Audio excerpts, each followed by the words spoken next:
316 Toronto ਦੇਖ ਰਹੇ ਸਾਰੇ ਦਰਸ਼ਕਾਂ ਨੂੰ ਮੇਰੇ ਵੱਲੋਂ ਯਾਨੀ ਕਿ KS ਪਾਲ ਵੱਲੋਂ ਸਤਿ ਸ਼੍ਰੀ ਅਕਾਲ ਜੀ। ਸੋ ਮੈਂ ਹਾਜ਼ਰ ਹਾਂ ਜੀ ਤੁਹਾਡੀ ਕਚਹਿਰੀ 'ਚ ਪ੍ਰੋਗਰਾਮ ਲੈ ਕੇ ਖੁੱਲ੍ਹਾ ਸੱਦਾ। ਉਮੀਦ ਕਰਦਾ ਤੁਹਾਨੂੰ ਅੱਜ ਵਾਲਾ ਪ੍ਰੋਗਰਾਮ ਵੀ ਜਿਹੜਾ ਹੈ ਪਸੰਦ ਆਵੇਗਾ ਤੇ ਮੈਂ ਸਵਾਗਤ ਕਰਦਾ ਤੁਹਾਡਾ ਸਾਰਿਆਂ ਦਾ। ਪ੍ਰੋਗਰਾਮ ਦੇ ਦੌਰਾਨ ਸਾਡੇ ਨਾਲ ਕੋਈ ਗੱਲਬਾਤ ਕਰਨੀ ਚਾਹੁੰਦੇ ਹੋ ਤਾਂ 905 872 52 ਤੇ ਸਾਡੇ ਨਾਲ ਪ੍ਰੋਗਰਾਮ ਦੌਰਾਨ ਗੱਲਬਾਤ ਜਿਹੜੀ ਆ ਉਹ ਕੀਤੀ ਜਾ ਸਕਦੀ ਹੈਗੀ ਆ। ਤੇ ਆਓ ਆਪਾਂ ਅੱਜ ਦੇ ਜਿਹੜਾ ਟੌਪਿਕ ਹੈ ਉਹਦੇ ਵੱਲ ਚੱਲਦੇ ਹੈਗੇ ਆ।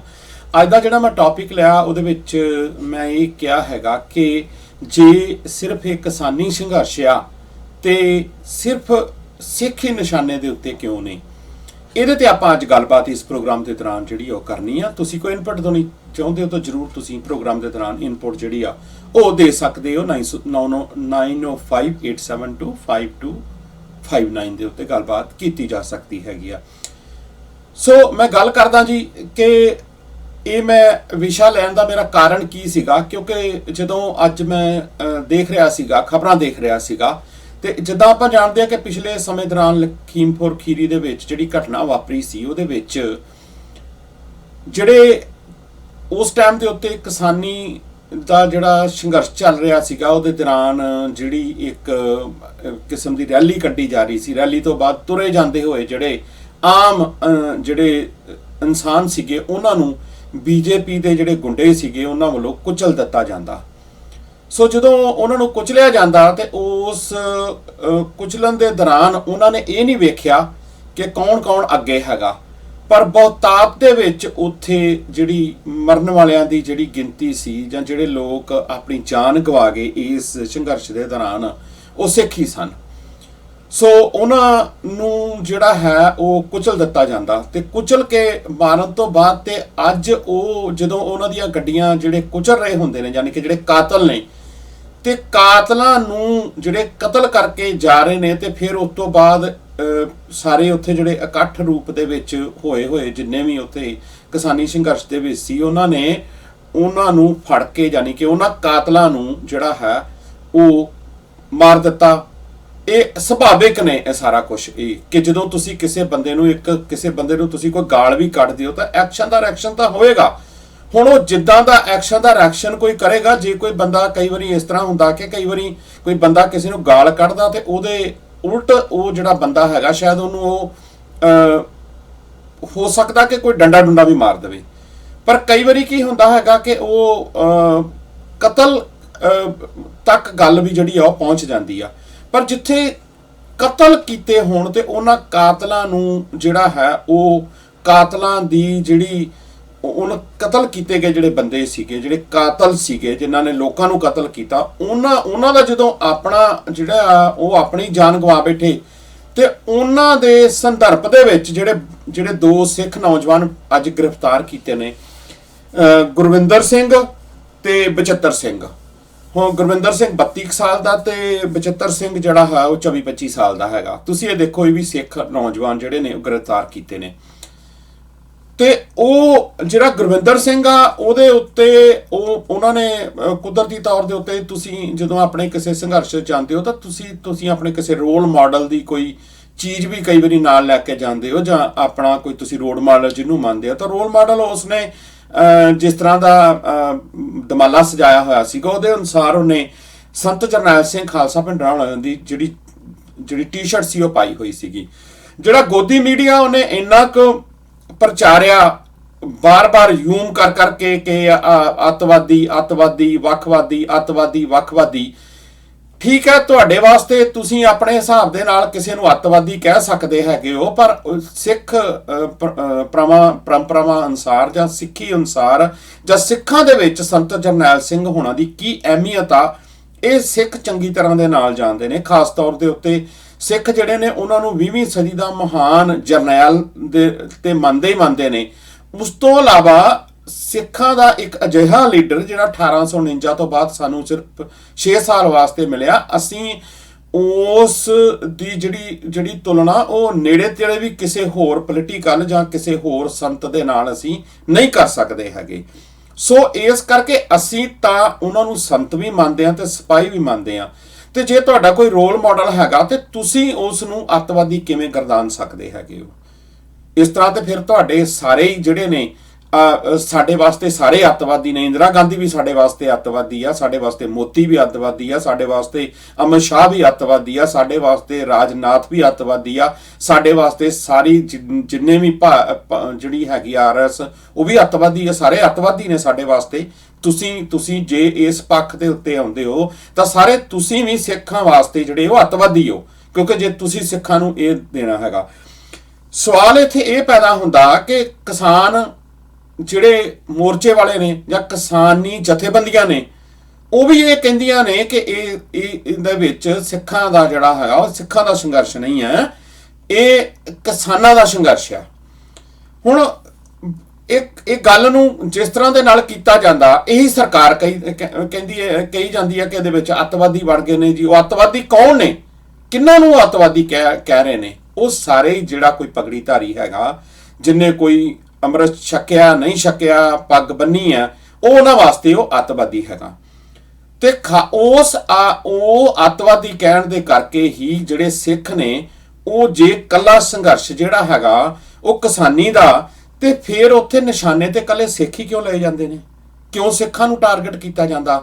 ਜੇ ਕੋਈ ਜਿਨ੍ਹਾਂ ਨੂੰ ਮਾਰਿਆ ਜਾਂਦਾ, ਦਰੜਿਆ ਜਾਂਦਾ ਜੀਪਾਂ ਦੇ ਨਾਲ, ਉਹ ਵੀ ਸਿੱਖ, ਤੇ ਜਿਹੜੇ ਮੁੜ ਕੇ ਕੋਈ ਉਸ ਤੋਂ ਬਾਅਦ ਉੱਥੇ ਭੀੜ ਜਿਹੜੀ ਆ ਆਪਣਾ ਗੁੱਸਾ ਜ਼ਾਹਰ ਕਰਕੇ ਜਿਹੜੇ ਮਾਰ ਰਹੇ ਹੁੰਦੇ ਨੇ ਉਹਨਾਂ ਨੂੰ ਫੜ ਕੇ ਮਾਰ ਦਿੰਦੀ ਆ, ਤੇ ਉਸ ਤੋਂ ਬਾਅਦ ਗ੍ਰਿਫਤਾਰ ਵੀ ਕੀਤਾ ਜਾਂਦਾ, ਉਹ ਵੀ ਸਿੱਖਾਂ ਨੂੰ ਕੀਤਾ ਜਾਂਦਾ ਹੈਗਾ। ਉੱਥੇ ਕਿਸਾਨ ਮੋਰਚੇ ਦੇ ਜਿਹੜੇ ਜਥੇਬੰਦੀਆਂ ਨੇ ਉਹ ਚੁੱਪ, ਉੱਥੇ ਇਹਨਾਂ ਦਾ ਕੋਈ ਰੋਲ ਨਹੀਂ। ਉਹ ਜਿੰਨੀਆਂ ਮਰਜ਼ੀ ਤੁਸੀਂ ਉਹਨਾਂ ਦੀਆਂ ਹੱਡੀਆਂ ਵਿਚਾਰਿਆਂ ਦੀਆਂ ਲੈ ਕੇ ਸਾਰੇ ਦੇਸ਼ 'ਚ ਤੁਰੇ ਫਿਰੋ, ਜਿਹੜਾ ਕੰਮ ਸੀ ਕਰਨ ਵਾਲਾ, ਜਿਹਦੇ ਉੱਤੇ ਗੱਲ ਕਰਨੀ ਚਾਹੀਦੀ ਸੀਗੀ, ਉਹ ਤੁਸੀਂ ਕਰਦੇ ਨਹੀਂ। ਉਹਦੇ ਵਾਸਤੇ ਤੁਸੀਂ ਚੁੱਪ ਹੋ। ਉਦਾਂ ਤੁਸੀਂ ਕਹਿੰਦੇ ਹੋ ਕਿ ਸਾਡਾ ਜਿਹੜਾ ਉਹ ਸਾਥ ਦੇਣਾ ਚਾਹੀਦਾ, ਹਰ ਬੰਦਾ ਸਾਡਾ ਸਾਥ ਦੇਵੇ। ਕਿ ਜਿਹੜਾ ਕੋਈ ਆਪਣੀ ਕਿਸੇ ਪਰੰਪਰਾ ਅਨੁਸਾਰ ਚੱਲ ਰਿਹਾ ਜਾਂ ਕਿਸੇ ਖਾਸ ਵਿਚਾਰਧਾਰਾ ਨੂੰ ਸੰਬੰਧਿਤ ਹੈਗਾ, ਕੀ ਉਹ ਕਿਸਾਨ ਨਹੀਂ ਹੋ ਸਕਦਾ? ਤੇ ਕਿਸਾਨ ਜਿਹੜਾ ਉਹ ਸਿੱਖ ਨਹੀਂ ਹੋ ਸਕਦਾ?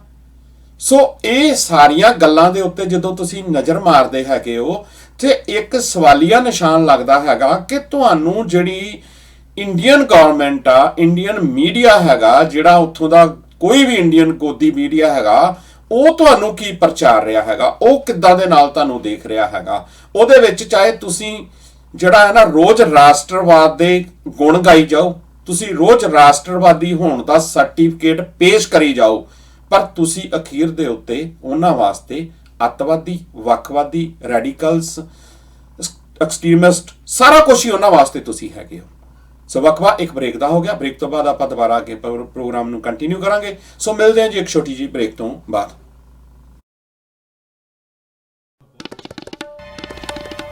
Don't worry about the funds. You will be provided as much as you want. इस तरीके से सिखों के दिलों में उबल रही इस बात को हम हमेशा के लिए खत्म कर सकते हैं मैडम। इसके बदले में परिवार आपका ख्याल रखेगा।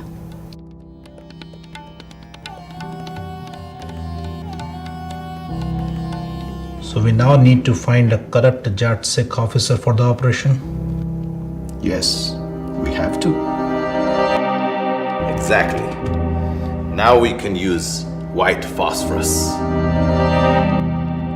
You're not dealing with a small and group of anti-Indian elements. You're dealing with Punjab. You don't know what happened with Mughals and the Britishers in Punjab.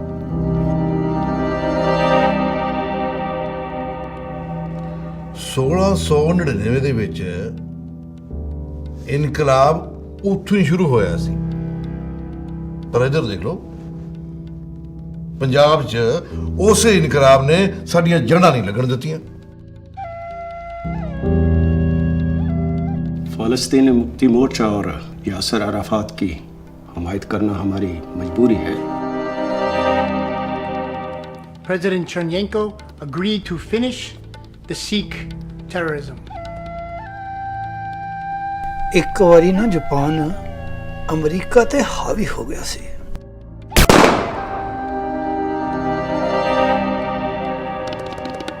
We are part of a nation's army. We have no religion. If any of you feel like your religious feelings are being hurt, then you have to leave this job. Am I understood? Yes, sir. Waheguru Waheguru ਕਰੋ ਤੇ ਹਥਿਆਰਾਂ ਨੂੰ ਕਰੋ ਸਾਫ਼। ਗੁਰੂ ਮਹਾਰਾਜ ਸਾਨੂੰ ਬਾਹਾਂ ਦੇ ਵਿੱਚ ਲੈਣ ਲਈ ਖੜੇ ਆ ਤੇ ਅਸੀਂ ਇਸ ਨਰਕੀ ਦੁਨੀਆ ਤੋਂ ਕੀ ਲੈਣਾ। ਦੇਸ਼ ਸ਼ਿਵਾਵਰ ਹੋਏ ਹੈ ਸ਼ੁਭ ਕਰਮਨ ਤੇ ਕਬ ਹੋ ਨਾ।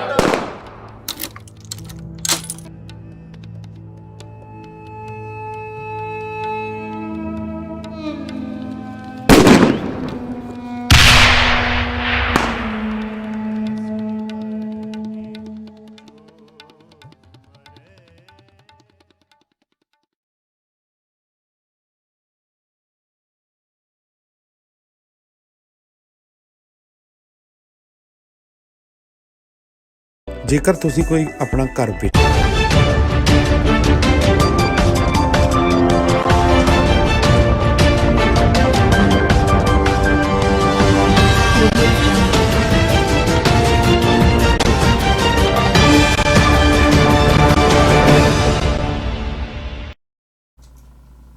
ਬ੍ਰੇਕ ਤੋਂ ਬਾਅਦ ਦਰਸ਼ਕੋ ਸਵਾਗਤ ਹੈ। ਪ੍ਰੋਗਰਾਮ ਚੱਲ ਰਿਹਾ ਜੀ ਖੁੱਲਾ ਸੱਦਾ।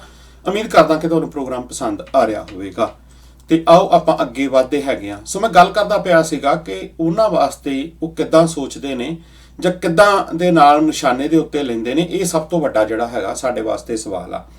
ਹੁਣ ਆਪਾਂ ਅੱਗੇ ਅਗਲੀ ਖਬਰ ਦੇ ਵੱਲ ਚੱਲਦੇ ਹੈਗੇ ਆ। ਅਗਲੀ ਖਬਰ ਦੇ ਵਿੱਚ ਇਹ ਆ ਕਿ ਨਿਹੰਗ ਸਿੰਘਾਂ ਨੇ ਅੱਜ ਇੱਕ ਵੱਡਾ ਇਕੱਠ ਕੀਤਾ।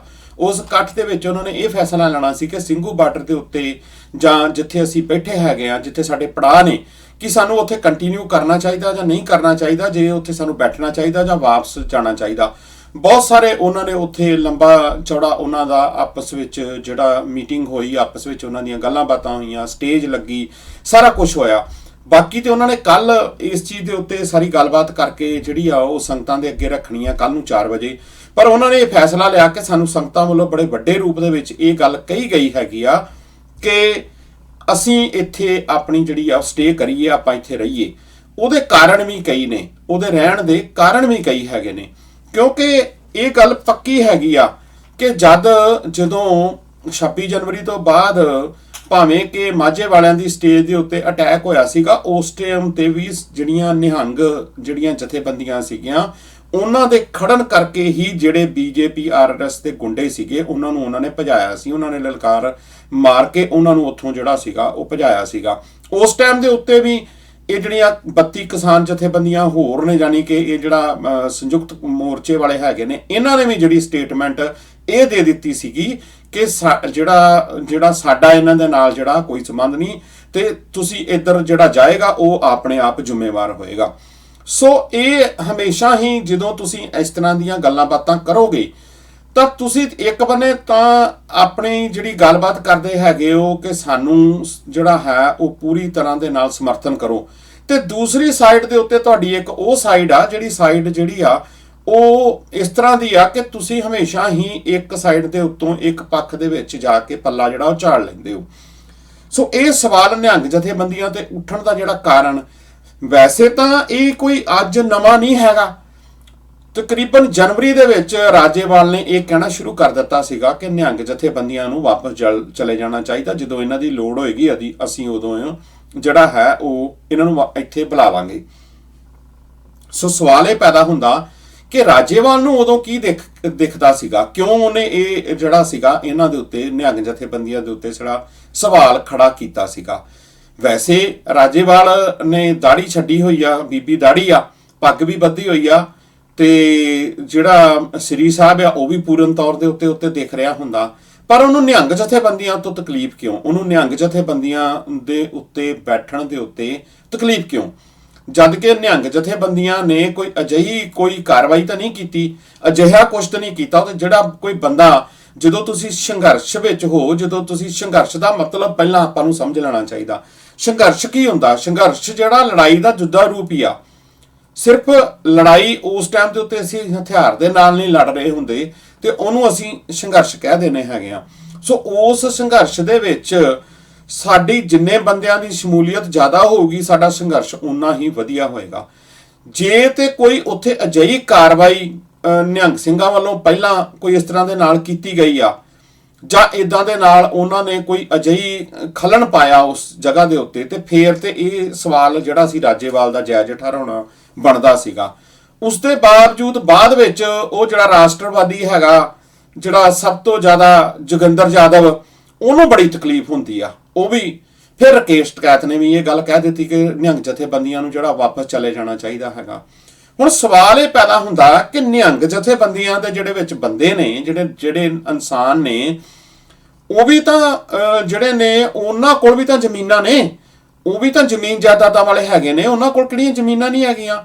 ਕੋਈ ਨਿਹੰਗ ਕਿਤੇ ਹੋਰ ਕਿਸੇ ਪਲੈਨਟ ਤੋਂ ਆਏ ਹੋਏ ਨੇ, ਜਾਂ ਨਿਹੰਗ ਜਿਹੜੇ ਨੇ ਕੋਈ ਅਲੱਗ ਕਿਸੇ ਕਿਸੇ ਹੋਰ ਹੀ ਕੈਟਾਗਰੀ ਨੂੰ ਉਹ ਬਿਲੋਂਗ ਕਰਦੇ ਨੇ ਕਿ ਨਾ ਉਹਨਾਂ ਕੋਲ ਜ਼ਮੀਨ ਆ, ਨਾ ਜਾਇਦਾਦ ਆ, ਨਾ ਉਹਨਾਂ ਦੇ ਬੱਚੇ ਨੇ, ਨਾ ਕੋਈ ਉਹਨਾਂ ਦਾ ਹੋਰ ਆ। ਤੁਸੀਂ ਇਹ ਦੇਖੋ ਕਿ ਜੇ ਕੋਈ ਬੰਦਾ ਕਿਸੇ ਪਰੰਪਰਾ ਦੇ ਨਾਲ ਜੁੜਿਆ ਹੋਇਆ ਤੇ ਉਹ ਜ਼ਮੀਨ ਜਾਇਦਾਦ ਵਾਲਾ ਨਹੀਂ ਹੋ ਸਕਦਾ, ਉਹ ਕਿਸਾਨ ਨਹੀਂ ਹੋ ਸਕਦਾ ਹੈਗਾ। ਬਹੁਤ ਸਾਰੇ ਨਿਹੰਗ ਜਥੇਬੰਦੀਆਂ ਦੇ ਵਿੱਚ ਨਿਹੰਗ ਸਿੰਘ ਨੇ ਜਿਨ੍ਹਾਂ ਕੋਲ ਬਹੁਤ ਜ਼ਮੀਨਾਂ ਨੇ, ਬਹੁਤ ਹੁਣ ਥੋੜੀਆਂ, ਹੁਣ ਉਹ ਗੱਲ ਇੱਕ ਅਲੱਗ ਹੈਗੀ ਆ, ਲੇਕਿਨ ਉਹਨਾਂ ਕੋਲ ਵੀ ਜ਼ਮੀਨ ਜਾਇਦਾਦ ਹੈਗੀਆਂ ਨੇ, ਉਹ ਵੀ ਕਿਸਾਨ ਨੇ। ਤੇ ਉਹ ਜਿਹੜਾ ਮੋਰਚਾ ਹੈਗਾ, ਉਹ ਮੋਰਚਾ ਕਿਸੇ ਇੱਕ ਖਾਸ ਵਿਸ਼ੇਸ਼ ਕਿਸੇ ਨਾ ਤਾਂ ਜਥੇਬੰਦੀ ਦਾ, ਨਾ ਕਿਸੇ ਹੋਰ ਦਾ। ਜੇ ਬਾਕੀ ਸਟੇਜਾਂ ਵੱਖ ਹੋ ਸਕਦੀਆਂ, ਜੇ ਤੁਸੀਂ 32 ਹੋ ਸਕਦੇ ਹੋ, ਤੇ ਕਿਸਾਨ ਜਥੇਬੰਦੀਆਂ ਭਾਵੇਂ 6-7 ਆਪਸ ਵਿੱਚ ਇਕੱਠੀਆਂ ਹੋ ਕੇ ਬੈਠੀਆਂ ਨੇ, ਅਲੱਗ-ਅਲੱਗ ਪੜਾਵਾਂ ਤੇ ਬੈਠੀਆਂ ਨੇ, ਕਿ ਉਹਨਾਂ ਦਾ ਉਹ ਆਪਣਾ ਸੰਘਰਸ਼ ਵਿੱਚ ਸੰਘਰਸ਼ ਨਹੀਂ ਕਰ ਸਕਦੀਆਂ? ਤੁਸੀਂ ਕੋਈ ਵੱਖਰਾ ਸੰਘਰਸ਼ ਕਰਨਾ? ਤੁਸੀਂ ਫਿਰ ਸਪੈਸ਼ਲ ਕੋਈ ਆਰਥੋਰਾਈਜ਼ਡ ਬੰਦੇ ਹੋ ਕਿ ਜਿਹੜੇ ਸਿਰਫ ਸਰਕਾਰ ਨਾਲ ਜਾਂ ਤਾਂ ਤੁਸੀਂ ਗੱਲ ਕਰ ਸਕਦੇ ਹੋ, ਹੋਰ ਕੋਈ ਗੱਲ ਹੀ ਨਹੀਂ ਕਰ ਸਕਦਾ ਹੈਗਾ? ਜੇ ਤੇ ਅੱਜ ਤੱਕ ਫਿਰ ਗੱਲ ਦਾ ਤੁਸੀਂ ਕੋਈ ਸਿਰ ਪੱਤਣ ਕਿੱਥੇ ਜੇ ਲੱਗ ਗਿਆ ਹੈਗਾ? ਤੁਸੀਂ ਕਿਹੜਾ ਕੋਈ ਮਾਰਕਾ ਮਾਰ ਲਿਆ ਜਿਹੜਾ ਨਿਹੰਗ ਸਿੰਘਾਂ ਨੇ ਨਹੀਂ ਮਾਰਿਆ ਹੈਗਾ? ਜਿਹੜੀ ਸ੍ਰੀ ਗੁਰੂ ਗ੍ਰੰਥ ਸਾਹਿਬ ਦੀ ਜਿਹੜੀ ਉੱਥੇ ਬੇਅਦਬੀ ਜਾਂ ਸਰਬਲੋ ਗ੍ਰੰਥ ਦੀ ਬੇਅਦਬੀ ਜਾਂ ਦਸਮ ਗ੍ਰੰਥ ਦੀ ਬੇਅਦਬੀ, ਉਹ ਇੱਕ ਅਲੱਗ ਵਿਸ਼ਾ। ਉਹ ਤਾਂ ਆਪ ਕਹਿੰਦੇ ਨੇ ਕਿ ਇਹਦਾ ਨਾਲ ਕਿਸਾਨੀ ਸੰਘਰਸ਼ ਦਾ ਜਿਹੜਾ ਹੈ ਕੋਈ ਲੈਣਾ ਦੇਣਾ ਨਹੀਂ। ਕੋਈ ਦੁਸ਼ਟ ਆਇਆ, ਉਹਨੇ ਬੇਅਦਬੀ ਕੀਤੀ, ਅਸੀਂ ਉਹਨੂੰ ਸੋਧ ਦਿੱਤਾ, ਉਹ ਇੱਕ ਅਲੱਗ ਵਿਸ਼ਾ। ਉਹ ਬਲਕਿ ਤੁਹਾਡੇ ਸੰਘਰਸ਼ ਨਾਲੋਂ ਵੀ ਜ਼ਿਆਦਾ ਜਿਹੜਾ ਹੈਗਾ ਸੈਂਸਿਟਿਵ ਹੈਗਾ, ਤੁਹਾਡੇ ਸੰਘਰਸ਼ ਨਾਲੋਂ ਵੀ ਇੱਕ ਵੱਖਰਾ ਹੈਗਾ। ਉੱਥੇ ਫਿਰ ਤੁਹਾਡੇ ਤੇ ਸਵਾਲ ਖੜੇ ਹੁੰਦੇ ਨੇ ਕਿ ਤੁਸੀਂ ਕਿਸਾਨ ਹੀ ਹੋ ਇਕੱਲੇ? ਤੁਸੀਂ ਫਿਰ ਪੱਗਾਂ ਉਹੀ ਬੱਧੀਆਂ ਨੇ, ਬੀਬੀਆਂ ਦਾੜੀਆਂ ਉਹੀ ਛੱਡੀਆਂ ਨੇ? ਤੁਸੀਂ ਫਿਰ ਸਿੱਖ ਨਹੀਂ ਹੋ? ਜੇ ਤੁਸੀਂ ਕਿਸਾਨ ਵੀ ਹੋ ਤੇ ਜੇ ਤੁਸੀਂ ਸਿੱਖ ਹੋ ਤੇ ਫਿਰ ਤੁਹਾਡੇ ਵਾਸਤੇ ਸ੍ਰੀ ਗੁਰੂ ਗ੍ਰੰਥ ਸਾਹਿਬ ਜਿਹੜਾ ਹੈਗਾ ਉਹ ਪਹਿਲ ਦੇ ਆਧਾਰ ਦੇ ਉੱਤੇ ਹੋਣਾ ਚਾਹੀਦਾ। ਜੇ ਤੁਹਾਡੇ ਪਿਓ ਦੀ ਪੱਗ ਲਾਉਣ ਕੋਈ ਆ ਗਿਆ ਤੇ ਤੁਸੀਂ ਪੱਲਾ ਝਾੜ ਕੇ ਬੈਠ ਗਏ ਉੱਥੇ, ਜਾਂ ਤੁਸੀਂ ਕਿਹਾ ਸਾਡੇ ਨਾਲ ਇਹਨਾਂ ਦਾ ਕੋਈ ਸੰਬੰਧ ਨਹੀਂ ਹੈਗਾ। ਤੇ ਉਹਨਾਂ ਨੇ ਵੀ ਇਹ ਗੱਲ ਕਹੀ ਹੈ ਕਿ ਸਾਡਾ ਤੁਹਾਡੇ ਨਾਲ ਇਸ ਪੱਖ ਦੇ ਉੱਤੇ ਕੋਈ ਸੰਬੰਧ ਨਹੀਂ। ਤੇ ਤੁਸੀਂ ਬਿਹਤਰ ਇਹ ਹੁੰਦਾ ਵੀ ਭਾਈ ਸੰਘਰਸ਼ ਆ, ਸੰਘਰਸ਼ ਦੇ ਵਿੱਚ ਅਗਰ ਕੋਈ ਬੰਦਾ ਖਿਲਾਫ ਆ ਗਿਆ ਤੇ ਫਿਰ ਉਹਦੇ ਜਿਸ ਤਰ੍ਹਾਂ ਦੇ ਉਹਨਾਂ ਨੇ ਆਪਣੀ ਲੈਂਗੁਏਜ ਕਿਹਾ ਕਿ ਸੋਧਾ ਲਾਤਾ, ਤੇ ਫਿਰ ਤੁਹਾਨੂੰ ਕਿਸ ਗੱਲ ਦੀ ਇਹਦੇ ਉੱਤੇ ਤਕਲੀਫ ਜਿਹੜੀ ਆ ਉਹ ਹੋ ਰਹੀ ਹੈਗੀ ਆ? ਤੁਸੀਂ ਕਿਉਂ, ਜਾਂ ਤੁਹਾਡੇ ਬੰਦੇ ਕਿਉਂ ਬੋਲਦੇ ਨੇ? ਤੁਸੀਂ ਕਿਉਂ ਜਿਹੜੀ ਆ ਉਹਨਾਂ ਦੀ ਜ਼ਬਾਨ ਬੰਦ ਕਿਉਂ ਨਹੀਂ ਕਰਾਉਂਦੇ ਉਹਨਾਂ ਰਾਸ਼ਟਰਵਾਦੀਆਂ ਦੀ? ਉਹ ਰਾਸ਼ਟਰਵਾਦੀਆਂ ਨੇ ਤੁਹਾਡਾ ਕਿਤੇ ਕੋਈ ਫਾਇਦਾ ਕਰ ਦੇਣਾ? ਰੋਜ਼ ਸਰਟੀਫਿਕੇਟ ਦੇਈ ਚਲੋ ਰਾਸ਼ਟਰਵਾਦ ਦੇ, ਤੇ ਐਂਡ ਤੇ ਤੁਸੀਂ ਫੇਰ ਅੱਤਵਾਦੀ, ਵੱਖਵਾਦੀ। ਇਹ ਆ ਰਹੀ ਹੈ ਨਵੰਬਰ, ਯਾਦ ਕਰ ਲਿਓ ਉਸ ਚੀਜ਼ ਨੂੰ। ਨਵੰਬਰ ਆ ਰਹੀ ਹੈ ਨਾ, ਨਵੰਬਰ 84 ਯਾਦ ਕਰ ਲਿਓ। ਉਦੋਂ ਕਿਸੇ ਰਾਸ਼ਟਰਵਾਦੀ ਨੂੰ ਜਿਹਨੇ ਪੱਗ ਬੱਧੀ ਸੀ, ਕਿਸੇ ਰਾਸ਼ਟਰਵਾਦੀ ਨੂੰ ਬਖਸ਼ਿਆ ਗਿਆ ਸੀ? ਕਿਸੇ ਹੋਰ ਜਿਹੜਾ ਵੀ ਕੋਈ ਇਹ ਕਹਿ ਸਕਦਾ ਕੋਈ ਕਾਂਗਰਸੀ ਸਿੱਖ ਬਖਸ਼ਿਆ ਗਿਆ ਸੀਗਾ? ਉਸ ਟਾਈਮ ਦੇ ਉੱਤੇ ਕੋਈ ਰਾਧਾ ਸਵਾਮੀ ਸਿੱਖ ਬਖਸ਼ਿਆ ਗਿਆ ਸੀਗਾ? ਉਸ ਟਾਈਮ ਦੇ ਉੱਤੇ ਕੋਈ ਜਿਹੜੇ ਕੋਈ ਹੋਰ ਤੁਰੇ ਫਿਰਦੇ ਹੋਰ ਸਿੱਖ ਨੇ, ਜਿਹੜੇ ਬਾਣੇ ਤਾਂ ਲੱਗਦੇ ਤਾਂ ਵੇਖਣ ਨੂੰ ਸਿੱਖ ਨੇ ਪਰ ਕਿਸੇ ਹੋਰ ਹੀ ਗੁਰੂ ਨੂੰ ਗੁਰੂ ਮੰਨੀ ਬੈਠੇ ਨੇ, ਚਾਹੇ ਕੋਈ ਨਕਲੀ ਨਿਰੰਕਾਰੀ ਹੋਣ, ਕਿਸੇ ਨੂੰ ਬਖਸ਼ਿਆ ਗਿਆ ਸੀਗਾ? ਉਦੋਂ ਤੇ ਸਿਰਫ ਜਿਹਦੇ ਸਿਰ ਤੇ ਉੱਤੇ ਪੱਗ ਸੀ ਉਹਦੇ ਗਲ 'ਚ ਟਾਇਰ ਪਾਏ ਗਏ ਸੀ, ਉਹਨਾਂ ਨੂੰ ਸਾੜਿਆ ਗਿਆ ਸੀ, ਉਹਨਾਂ ਨੂੰ ਕੁੱਟਿਆ ਗਿਆ ਸੀ, ਉਹਨਾਂ ਨੂੰ ਮਾਰਿਆ ਗਿਆ ਸੀਗਾ, ਉਹਨਾਂ ਨੂੰ ਬੇਪਤ ਕੀਤਾ ਗਿਆ ਸੀਗਾ। ਸੋ ਇਹ ਗੱਲਾਂ ਜਿਹੜੀਆਂ ਨੇ ਨਾ, ਇਹ ਅੱਜ ਵੀ ਤੁਸੀਂ 21ਵੀਂ ਸਦੀ ਦੇ ਵਿੱਚ ਆ ਕੇ 20ਵੀਂ ਸਦੀ ਦੇ ਵਿੱਚ ਹੋਈ ਘਟਨਾ ਜਿਹੜੀ ਆ ਉਹ ਤੁਹਾਨੂੰ ਬਾਰ-ਬਾਰ ਹਰ ਸਾਲ ਯਾਦ ਜਿਹੜੀ ਆ ਕੇ ਵੀ ਤੁਸੀਂ ਉਹਨੂੰ ਅਣਗੌਲਿਆਂ ਜਿਹੜਾ ਉਹ ਕਰਦੇ ਪਏ ਹੋ। ਤੇ ਅੱਜ ਵੀ ਰੋਜ਼ ਕਿਤੇ ਨਾ ਕਿਤੇ 84 ਵਾਲਾ ਜਿਹੜਾ ਮਾਹੌਲ ਆ ਉਹ ਬਣਦਾ ਜਾ ਰਿਹਾ। ਉਹੋ ਜਿਹਾ ਰੋਜ਼ ਕੁਛ ਨਾ ਕਿਤੇ ਵਾਪਰਦਾ, ਚਾਹੇ ਛੋਟੇ ਰੂਪ ਦੇ ਵਿੱਚ ਵਾਪਰਦਾ। ਤੇ ਭਾਈ ਜਿਨ੍ਹਾਂ ਨਾਲ ਤੁਸੀਂ ਸਾਰਾ ਕੁਛ ਛਿੜੀ ਬੈਠੇ ਹੋ, ਉਹ ਤੇ ਤੁਹਾਨੂੰ ਬਾਰ-ਬਾਰ ਕਹਿੰਦੇ ਨੇ ਕਿ ਤੁਹਾਨੂੰ 84 ਅਸੀਂ ਯਾਦ ਕਰਵਾਵਾਂਗੇ।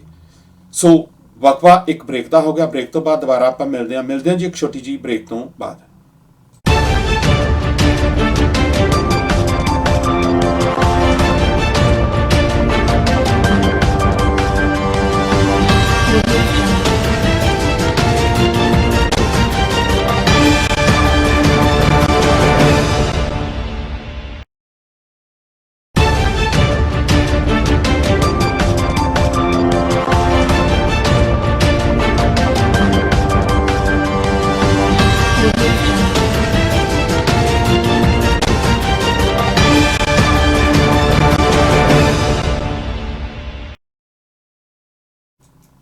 ਬ੍ਰੇਕ ਤੋਂ ਬਾਅਦ ਦਰਸ਼ਕੋ ਸਵਾਗਤ ਹੈ। ਪ੍ਰੋਗਰਾਮ ਚੱਲ ਰਿਹਾ ਜੀ ਖੁੱਲਾ ਸੱਦਾ। ਉਮੀਦ ਕਰਦਾ ਤੁਹਾਨੂੰ ਪ੍ਰੋਗਰਾਮ ਪਸੰਦ ਆ ਰਿਹਾ ਹੋਵੇਗਾ। ਸੋ ਆਪਾਂ ਪ੍ਰੋਗਰਾਮ ਦੇ ਵਿੱਚ ਗੱਲਬਾਤ ਕਰ ਰਹੇ ਸੀਗੇ ਕਿ ਨਿਸ਼ਾਨੇ ਤੇ ਸਿਰਫ ਸਿੱਖ ਕਿਉਂ ਨੇ। ਇਹ ਚੀਜ਼ ਸਮਝਣ ਵਾਲੀ ਗੱਲ ਆ। ਤੋ ਜਿਹੜਾ ਕੋਈ ਸਿੱਖ ਆ ਉਹਨੂੰ, ਉਹ ਚਾਹੇ ਕੋਈ ਕਿਸੇ ਵੀ ਸੰਘਰਸ਼ ਵਿੱਚ ਹੋਵੇ, ਕਿਤੇ ਵੀ ਹੋਵੇ, ਉਹ ਪਹਿਲਾਂ ਉਹਨੂੰ ਆਪਣੇ ਆਪ ਨੂੰ ਸਿੱਖ ਸਮਝਣਾ ਚਾਹੀਦਾ।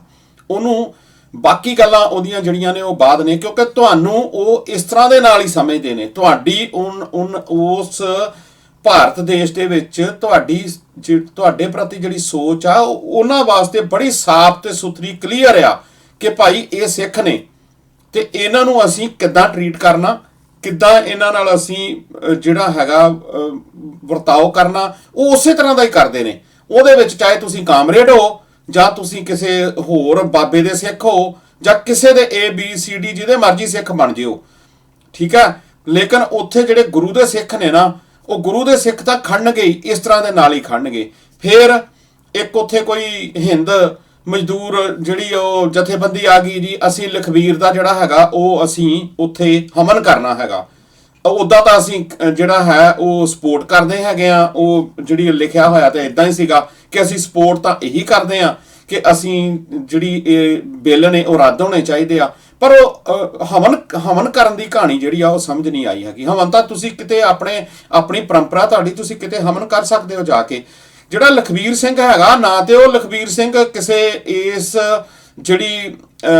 ਕਿਸੇ ਹਿੰਦੂ ਜਥੇਬੰਦੀ ਨਾਲ ਜੁੜਿਆ ਹੋਇਆ ਸੀਗਾ ਇਸ ਤਰ੍ਹਾਂ ਦੇ ਨਾਲ, ਤੇ ਨਾ ਹੀ ਉਹ ਜਿਹੜਾ ਸੀਗਾ ਉਹਦਾ ਜਿਹੜਾ ਪਰਿਵਾਰ ਸੀਗਾ ਉਹ ਹਿੰਦੂ ਪਰਿਵਾਰ ਨੂੰ ਬਿਲੋਂਗ ਕਰਦਾ ਹੈਗਾ।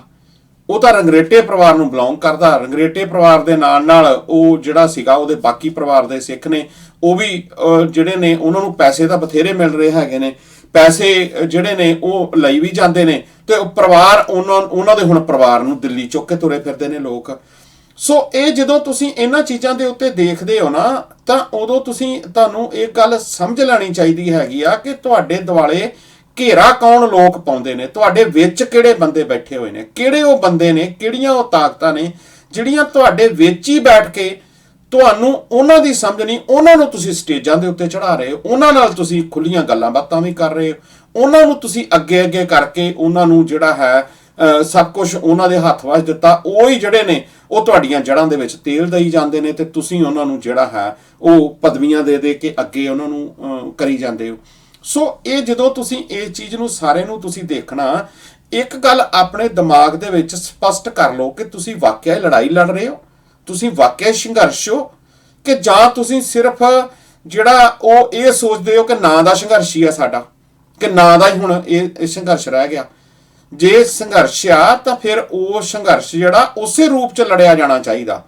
ਉਸ ਸੰਘਰਸ਼ ਦੇ ਵਿੱਚ ਜਾਨ ਤਾਂ ਹੀ ਪਊਗੀ ਜੇ ਤੁਹਾਡੀਆਂ ਐਕਟੀਵਿਟੀਜ਼ ਹੋਣਗੀਆਂ, ਜੇ ਕੋਈ ਤੁਸੀਂ ਲੋਕਾਂ ਨੂੰ ਪ੍ਰੋਗਰਾਮ ਦਿਓਗੇ, ਜੇ ਤੁਸੀਂ ਲੋਕਾਂ ਦੀ ਅਗਵਾਈ ਠੀਕ ਤਰ੍ਹਾਂ ਦੇ ਨਾਲ ਕਰੋਗੇ। ਨਹੀਂ ਤਾਂ ਇਤਿਹਾਸ ਕਦੀ ਵੀ ਕਿਸੇ ਨੂੰ ਮਾਫ ਨਹੀਂ ਕਰਦਾ। ਜਿਹੜੇ ਉਹੋ ਜਿਹੇ ਪਰਦੇ ਪਏ ਹੋਏ ਨਾ, ਉਹ ਤਕਰੀਬਨ ਖੁੱਲ ਜਾਣੇ ਨੇ ਹੁਣ। ਜਿੱਦਾਂ ਇਹ ਜਿਹੜੀਆਂ ਪਾਰਟੀਆਂ ਸੀ ਨਾ, ਪੋਲੀਟੀਕਲ ਪਾਰਟੀਆਂ ਜਾਂ ਪੋਲੀਟੀਕਲ ਬੰਦੇ ਸੀ, ਜਿੱਦਾਂ ਉਹਨਾਂ ਦੇ ਪਰਦੇ ਖੁੱਲੇ ਨੇ, ਇਸ ਤਰ੍ਹਾਂ ਦੇ ਨਾਲ ਹੌਲੀ ਪਰਦੇ ਜਿਹੜੇ ਨੇ ਉਹ ਬਾਕੀਆਂ ਦੇ ਵੀ ਜਿਹੜੇ ਨੇ ਉਹ ਖੁੱਲ ਜਾਣੇ ਨੇ। ਪਰਮਾਤਮਾ ਕਿਸੇ ਦੇ ਪਰਦੇ ਇਸ ਤਰ੍ਹਾਂ ਦੇ ਨਾਲ ਢੱਕਿਆ ਨਹੀਂ ਕਰਦਾ। ਏਡੇ ਵੱਡੇ ਝੂਠਾਂ ਦੇ ਪਰਦੇ ਜਿਹੜੇ ਨੇ ਉਹ ਢੱਕਿਆ ਨਹੀਂ ਕਰਦਾ ਹੈਗਾ। ਸੋ ਇਹ ਸਾਰੇ ਕੁਝ ਨੂੰ ਜਦੋਂ ਤੁਸੀਂ ਦੇਖਦੇ ਹੋ, ਸਾਰੇ ਕੁਝ ਨੂੰ ਤੁਸੀਂ ਸਮਝਦੇ ਹੈਗੇ ਹੋ, ਸੋ ਇੱਕ ਗੱਲ ਜਿਹੜੀ ਆ ਉਹ ਸਮਝ ਲਓ, ਪੱਕੀ ਤਰ੍ਹਾਂ ਦੇ ਨਾਲ ਸਮਝ ਲਓ, ਪੱਲੇ ਬੰਨ ਲਓ ਕਿ ਤੁਸੀਂ ਚਾਹੇ ਰੋਜ਼ ਸਰਟੀਫਿਕੇਟ ਆਪਣੇ ਵੰਡੀ ਚਲੋ। ਇੱਕ ਐਗਜ਼ਾਮਪਲ ਤੁਹਾਨੂੰ ਮੈਂ ਇੱਥੇ ਦੇ ਦੇਣਾ। ਜਦੋਂ ਕਿਸੇ ਵੇਲੇ ਜਦੋਂ ਪਾਕਿਸਤਾਨ ਬਣ ਗਿਆ ਸੀਗਾ ਤੇ ਜਿਨ੍ਹਾਂ ਨੂੰ ਕਿਸੇ ਨੇ ਪੁੱਛਿਆ ਸੀਗਾ, ਜਿਨ੍ਹਾਂ ਸਾਹਿਬ ਨੂੰ ਜਦ ਪੁੱਛਿਆ ਕਿ ਪਾਕਿਸਤਾਨ ਤੇ ਤੁਸੀਂ ਦਿੱਤਾ ਬਣਾ, ਪਾਕਿਸਤਾਨ ਤੇ ਬਣ ਗਿਆ, ਮੁਸਲਮਾਨ ਬਥੇਰੇ ਉੱਥੇ ਚਲੇ ਗਏ ਆ, ਪਰ ਬਹੁ ਗਿਣਤੀ ਮੁਸਲਮਾਨ ਜਿਹੜਾ ਇੱਥੇ ਰਹਿ ਗਿਆ, ਉਹ ਉਹਨਾਂ ਦਾ ਕੀ ਹੋਏਗਾ, ਉਹਨਾਂ ਦਾ ਕੀ ਬਣੇਗਾ ਉਹਨਾਂ ਦਾ ਇਸ ਭਾਰਤ ਦੇ ਵਿੱਚ। ਤੇ ਉਹਨਾਂ ਨੇ ਇੱਕੋ ਹੀ ਜਿਹੜਾ ਜਵਾਬ ਦਿੱਤਾ ਸੀਗਾ ਕਿ ਇਹਨਾਂ ਨੂੰ ਹਰ ਰੋਜ਼ ਆਪਣੀ ਜਿਹੜੀ ਆ ਨਾ, ਆਪਣਾ ਰਾਸ਼ਟਰੀ ਹੋਣ ਦਾ ਜਾਂ ਆਪਣੇ ਇਸ ਭਾਰਤੀ ਹੋਣ ਦਾ ਸਰਟੀਫਿਕੇਟ ਰੋਜ਼ ਦੇਣਾ ਪਿਆ ਕਰੇਗਾ, ਹਰ ਰੋਜ਼ ਤੇ ਹਰ ਵਕਤ ਦੇਣਾ ਪਿਆ ਕਰੇਗਾ। ਉਹ ਕਿੱਥੇ ਦੇਣਾ ਪਵੇਗਾ ਉਹਦਾ ਕੋਈ ਪਤਾ ਨਹੀਂ, ਕਿਸੇ ਵੀ ਟਾਈਮ 24 ਘੰਟਿਆਂ ਦੇ ਵਿੱਚ ਕਿਤੇ ਵੀ ਜਿਹੜਾ ਹੈਗਾ ਉਹ ਇਹਨਾਂ ਨੂੰ ਦੇਣਾ ਪਏਗਾ, ਜਦੋਂ ਫਿਰ ਉਹਨਾਂ ਨੂੰ ਕੁੱਟਿਆ ਜਾਂਦਾ, ਜਦੋਂ ਉਹਨਾਂ ਨੂੰ ਮਾਰਿਆ ਜਾਂਦਾ ਹੈਗਾ। ਤੇ ਇਹੀ ਹਾਲਾਤ ਸਾਰੀਆਂ ਮਿਨੋਰਟੀਜ਼ ਦੇ ਨੇ। ਸਿਵਾਏ ਹਿੰਦੂਤਵਾ ਨੂੰ ਛੱਡ ਕੇ ਸਾਰੀਆਂ ਮਿਨੋਰਟੀਜ਼ ਦੇ ਨੇ। ਉਹ ਸਿੱਖਾਂ ਦੇ ਵੀ ਉਸ ਤਰ੍ਹਾਂ ਦੇ ਹੀ ਹਾਲਾਤ ਨੇ। ਸਿੱਖ ਵੀ ਜਿੰਨੇ ਮਰਜ਼ੀ ਰਾਸ਼ਟਰਵਾਦ ਦੇ ਝੰਡੇ 'ਚ ਲਪੇਟ ਕੇ ਤੁਰੇ ਫਿਰੋ, ਅੰਤ ਤੁਹਾਨੂੰ ਉਹ ਉਸ ਦੇਸ਼ ਦੇ ਵਾਸੀ ਜਿਹੜਾ ਉਹ ਨਹੀਂ ਮੰਨਦੇ। ਤੁਹਾਨੂੰ ਕਹਿੰਦੇ ਨਾ ਵੱਖਵਾਦੀ, ਤੁਹਾਨੂੰ ਹੀ ਉਹ ਉਸ ਦੇਸ਼ ਦੇ ਅਸਲ ਦੇ ਵਿੱਚ ਉਸ ਦੇਸ਼ ਦੇ ਵਾਸੀ ਨਹੀਂ ਮੰਨਦੇ। ਜੇ ਵਾਸੀ ਮੰਨਦੇ ਹੋਣ ਫਿਰ ਤੁਹਾਨੂੰ ਸ਼ੁਰੂ ਤੋਂ ਬਰਾਬਰਤਾ ਦਾ ਅਧਿਕਾਰ ਦਿੱਤਾ ਜਾਂਦਾ। ਇਹੀ ਹਾਲਾਤ ਜਿਹੜੇ ਨੇ ਉਹ ਦਲਿਤਾਂ ਦੇ ਹੈਗੇ ਨੇ, ਪਰ ਦਲਿਤਾਂ ਨੂੰ ਉਹ ਲਪੇਟ ਲੈਂਦੇ ਨੇ ਉਸ ਟਾਈਮ ਦੇ ਉੱਤੇ ਵੋਟ ਲੈਣ ਦੇ ਚੱਕਰ ਦੇ ਵਿੱਚ ਕਿ ਤੁਸੀਂ ਸਾਡੇ ਜਿਹੜੇ ਉਹ ਹਿੰਦੂ ਭਰਾ ਹੋ। ਪਰ ਤੁਸੀਂ ਧਿਆਨ ਨਾਲ ਸੋਚੋ ਕਿ ਤੁਹਾਨੂੰ ਚੰਗੀ ਤਰ੍ਹਾਂ ਦੇ ਨਾਲ ਤੁਸੀਂ ਦਿਮਾਗ ਨਾਲ ਸੋਚੋ ਕਿ ਤੁਹਾਨੂੰ ਸਾਰੇ ਮੰਦਿਰਾਂ ਦੇ ਵਿੱਚ ਜਾਣ ਦੀ ਇਜਾਜ਼ਤ ਆ, ਜਾਂ ਤੁਸੀਂ ਖੁੱਲ੍ਹੇਆਮ ਮੰਦਿਰਾਂ ਦੇ ਵਿੱਚ ਜਾ ਸਕਦੇ ਹੈਗੇ ਹੋ। ਜੇ ਦਲਿਤ ਰਾਸ਼ਟਰਪਤੀ ਮੰਦਿਰ ਦੇ ਵਿੱਚ ਜਾਣ ਤੋਂ ਰੋਕ ਦਿੱਤਾ ਜਾਂਦਾ ਤੇ ਫਿਰ ਬਾਕੀ ਤੁਸੀਂ ਉਸ ਦੇਸ਼ ਦੇ ਉੱਤੋਂ ਕੀ ਉਮੀਦ ਕਰ ਸਕਦੇ ਹੈਗੇ ਹੋ? ਤੁਸੀਂ ਕੋਈ ਸੋਚ ਸਕਦੇ ਹੋ ਕਿ ਉੱਥੇ ਅਜਿਹਾ ਜਿਹੜਾ ਹੈਗਾ ਉਹ ਵਾਪਰ ਸਕਦਾ ਹੈਗਾ, ਜਾਂ ਅਜਿਹਾ ਕੁਝ ਜਿਹੜਾ ਉਹ ਠੀਕ ਹੋ ਸਕਦਾ? ਇਹਦੇ ਵਿੱਚ ਸਿਰਫ 3.5% ਬ੍ਰਾਹਮਣ ਜਿਹੜਾ ਰਾਜ ਕਰ ਰਿਹਾ ਹੈਗਾ, ਉਹ ਛਾਤਰ ਵੀ ਆ, ਉਹ ਚਲਾਕ ਵੀ ਆ, ਉਹਦੇ ਕੋਲ ਹਰ ਤਰ੍ਹਾਂ ਦੇ ਤਰੀਕੇ ਨੇ, ਉਹ ਬੇਈਮਾਨ ਵੀ ਹੈ, ਉਹ ਧੋਖੇਬਾਜ਼ ਵੀ ਆ। ਤਾਂ ਉਸ ਧੋਖੇ ਦੇ ਵਿੱਚ ਉਹ ਸਾਰਾ ਕੁਝ ਜਿਹੜਾ ਉਹ ਤੁਹਾਡੇ ਸਾਹਮਣੇ ਧੋਖਾ ਕਰੀ ਜਾ ਰਿਹਾ। ਅੱਖਾਂ ਅਸੀਂ ਖੋਲਦੇ ਨਹੀਂ, ਜ਼ਮੀਰ ਆਪਣੀ ਜਗਾਉਂਦੇ ਨਹੀਂ। ਇਸ ਕਰਕੇ ਹੀ ਅਸੀਂ ਉਸ ਦੇਸ਼ ਦੇ ਵਿੱਚ ਅੱਜ ਇਹਨਾਂ ਹਾਲਾਤਾਂ 'ਚ ਗੁਜ਼ਰ ਰਹੇ ਹੈਗੇ ਆ ਕਿ ਲੋਕਾਂ ਨੂੰ ਕੁੱਟਿਆ ਵੀ ਜਾ ਰਿਹਾ, ਲੁੱਟਿਆ ਵੀ ਜਾ ਰਿਹਾ। ਸਭ ਕੁਝ ਕਰਨ ਦੇ ਬਾਵਜੂਦ ਵੀ ਲੋਕ ਇਹ ਮਹਿਸੂਸ ਕਰਦੇ ਨੇ ਕਿ ਪਤਾ ਨਹੀਂ ਹੁਣ ਇਸ ਤਰ੍ਹਾਂ ਦੇ ਨਾਲ ਹੀ ਸਾਡਾ ਜੀਵਨ ਜਿਹੜਾ ਉਹ ਚੱਲੇਗਾ। ਪਰ ਜੇ ਸੰਘਰਸ਼ ਦੇ ਰਾਹ ਪਏ ਆ ਤੇ ਸੰਘਰਸ਼ ਦੀ ਦਿਸ਼ਾ ਸਾਨੂੰ ਤੈਅ ਕਰਨੀ ਪਊਗੀ। ਖਾਸ ਤੌਰ ਤੇ ਪੰਜਾਬੀਆਂ ਨੂੰ, ਖਾਸ ਤੌਰ ਤੇ ਸਿੱਖਾਂ ਨੂੰ ਆਪਣੀ ਜਿਹੜੀ ਦਿਸ਼ਾ ਜਿਹੜੀ ਆ ਉਹ ਵਰਤਣੀ ਪਏਗੀ। ਆਪਣੀ ਦਿਸ਼ਾ ਗੁਰੂ ਅਨੁਸਾਰ ਵਰਤਣੀ ਪਏਗੀ। ਸਿੱਖ ਰਾਜ ਤੋਂ ਇਲਾਵਾ ਜਿਹੜਾ ਉਹ ਕੋਈ ਵੀ ਹੱਲ ਨਹੀਂ ਦਿਖਾਈ ਦਿੰਦਾ। ਸੋ ਉਮੀਦ ਕਰਦਾ ਕਿ ਤੁਹਾਨੂੰ ਪ੍ਰੋਗਰਾਮ ਜਿਹੜਾ ਹੈ ਉਹ ਪਸੰਦ ਆਇਆ ਹੋਵੇਗਾ। ਕੱਲ ਨੂੰ ਆਪਾਂ 6 ਵਜੇ ਦੁਬਾਰਾ ਟੋਰਾਂਟੋ ਸਮੇਂ ਮੁਤਾਬਕ ਤੁਹਾਨੂੰ ਜਿਹੜਾ ਹਾਜ਼ਰੀ ਦੁਬਾਰਾ ਲਵਾਵਾਂਗੇ ਖੁੱਲ੍ਹਾ ਸੱਦਾ ਪ੍ਰੋਗਰਾਮ ਦੇ ਵਿੱਚ। ਸੋ ਭੈ ਕਾਹੂ ਕੋ ਦੇ ਦੇਣਾ ਨਾ ਪੈ ਮਾਨ ਤਾਨ, ਨਾਨਕ ਨਾਮ ਚੜ੍ਹਦੀ ਕਲਾ, ਤੇਰੇ ਪਾਣੀ ਸਰਬੱਤ ਦਾ ਭਲਾ। ਵਾਹਿਗੁਰੂ ਜੀ ਕਾ ਖਾਲਸਾ, ਵਾਹਿਗੁਰੂ ਜੀ ਕੀ ਫਤਿਹ।